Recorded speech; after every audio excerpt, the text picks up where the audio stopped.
नमस्कार आदाब, आप देख रहे हैं लोकलाज।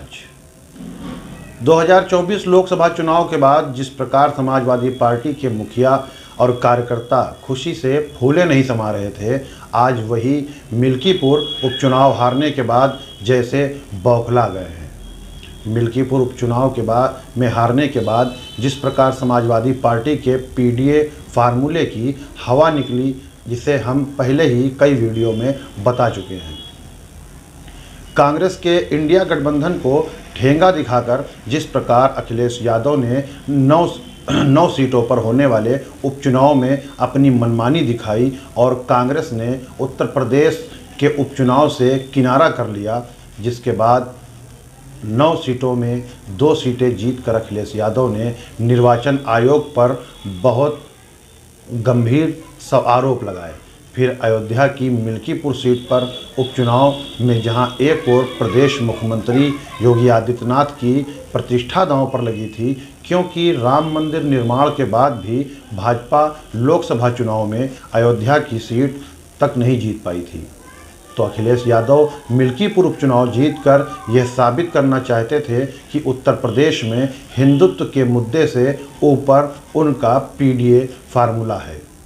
मगर योगी आदित्यनाथ की नीति और तैयारियों ने यह साबित कर दिया कि हवाई फार्मूले से दिखावा तो किया जा सकता है, मगर चुनाव जीता नहीं जा सकता।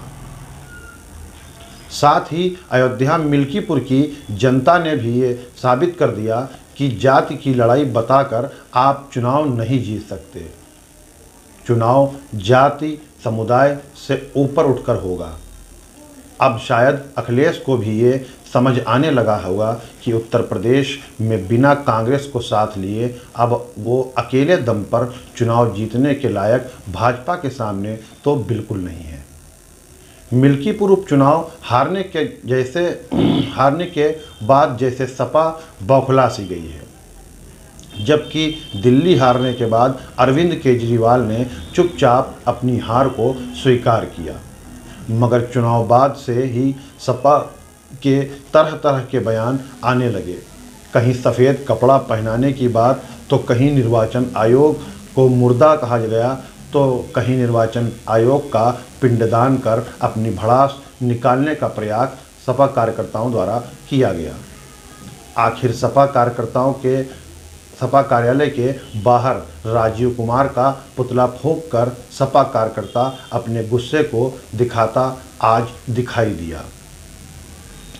निर्वाचन आयोग पर गुस्सा निकालने से अच्छा है कि समाजवादी पार्टी समीक्षा कर चुनाव हारने के कारणों पर चर्चा करे।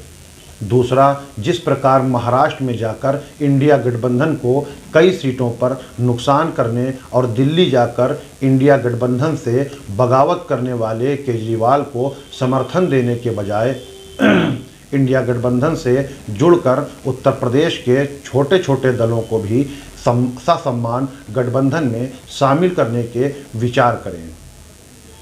2027 में होने वाले विधानसभा चुनाव में अगर भाजपा के सामने इंडिया गठबंधन से अलग होकर और छोटे छोटे दलों को पार्टी का कद दिखाकर अनदेखी करना अखिलेश को 2027 में भी भारी पड़ सकता है। ये बात अखिलेश यादव को समझने की ज़रूरत है और पार्टी के कार्यकर्ताओं को एकजुट करने की ज़रूरत है, न कि एक सीट की हार के बाद चुनाव आयोग पर भड़ास निकालने से कुछ होने वाला है। आगे के चुनाव पर पैनी नज़र रखकर नई रणनीति बनाकर विपक्षी दलों को परास्त करने का मंथन करने की आवश्यकता है। ये वीडियो आपको कैसी लगी कमेंट करके ज़रूर बताएं। वीडियो पसंद आए तो लाइक करें, शेयर करें और चैनल को सब्सक्राइब करना ना भूलें। धन्यवाद।